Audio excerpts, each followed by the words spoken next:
kɔnu ne teru ne sigiɲɔgɔnw ani ne kanubaga tɔw bɛɛ lajɛlen Evelyn Kumakan don ka bɔ k'a da u tulo kan ko kibaruya duman dɔ bɛ n bolo ka fɔ aw ye sannikɛlaw ani feerekɛlaw an ka siti kura mon plombe.net nana k'aw ka sanni feere lakodɔn walasa k'a nɔgɔya interneti sanfɛ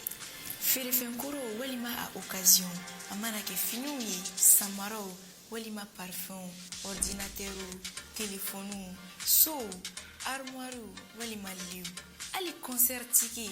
ani restaurant commande o bɛɛ bɛ sɔrɔ yɔrɔ kelen pewu monplombe.net aw y'a cliquer monplombe.net kan walasa k'aw ka feerefɛnw lakodɔn k'aw ka sanni feere nɔgɔya ni k'u matarafa walasa k'aw ka jago lajidi i n'a fɔ aw b'aw ka application tɔw installer aw ka telefɔni kan cogo min Monplombe y'a ka application kura lasago k'a bila aw ɲɛ Google Play Store kan walasa aw bɛ se k'aw ka sanni feere ani aw ka dɔgɔkun tɔnɔ kɔlɔsi lakana ani hakilisigi kɔnɔ.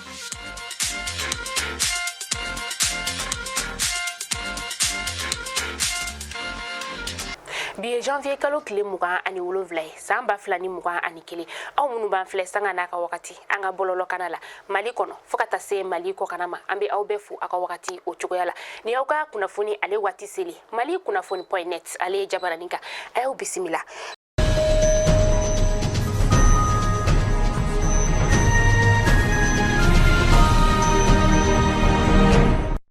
An ka bi kunnafoni daminɛ ni fɛn min sa o de ye an ka jamana kɛnɛya tigilamaw olu kɔni ye lɛrɛ kelen barabila ni ka o kɛ kunu janvier kalo tile 26 san 2021 u y'a daminɛ nɛgɛ kanɲɛ 10 wagati ka taa kuncɛ nɛgɛ kanɲɛ 11 o wagati la sa u ka ni lɛrɛ kelen barabila in kun ye fɛn min o de ye k'a yira an ka jamana marabagaw la k'a fɔ ko u cakɛ ɲɔgɔn dɔ ni o ye dɔgɔtɔrɔ Yusufu Male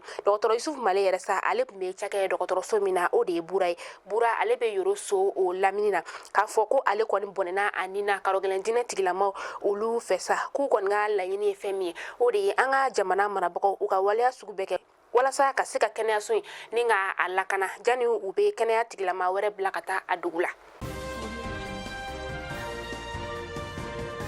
Comité national pour le salut du peuple n'o ye CNSP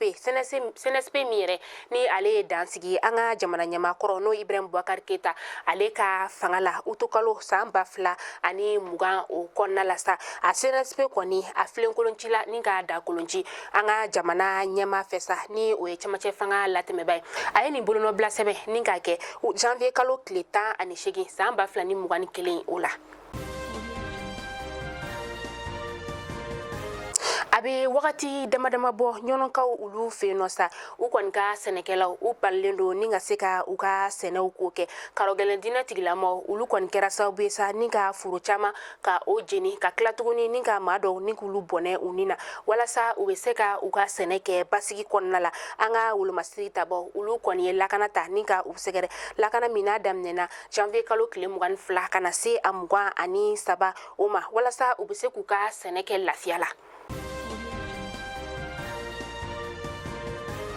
An ka jamana marabagaw u tun kelen don ka an ka ɲɛnajɛyɔrɔw ni ka olu bɛɛ datugu kabini décembre kalo tile 18 san 2020 ka sababuya kɛ coronavirus ye nako filanan ye an ka jamana o kɔnɔna la u kɔni u y'a yira k'a fɔ tɛnɛndon janvier kalo tile 25 san 2021 ko an ka ɲɛnajɛkɛyɔrɔ k'olu bɛɛ lajɛlen bɛ se ka dayɛlɛ kunu janvier kalo tile 26 san 2021.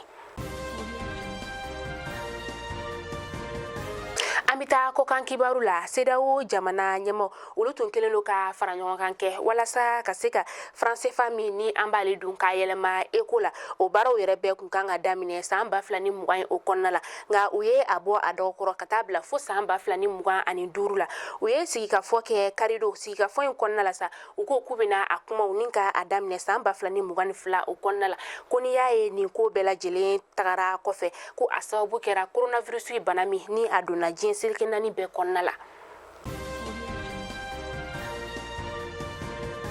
Royaume-Uni kaw fe no coronavirus yi bana kɔni ale ye maa caman bɔnɛ anina an bɛ wagati min na i n'a fɔ sisan a yirala k'a fɔ ko maa 100 coronavirus ye olu de bɔnɛ u ni na o sen tɛ janvier kalo tile 15 tɛmɛnin na maa minnu fana bɔnɛna u ni na kalo tɛmɛnin o la sa Grande Bretagne kaw olu fe no an bɛ wagati min na i n'a fɔ sisan a yirala k'a fɔ ko Royaume-Uni de kɔni ye jamana ye diɲɛ seleke naani bɛɛ lajɛlen kɔnɔna la coronavirus ye maa min faga ka caya jamana kɔnɔna la.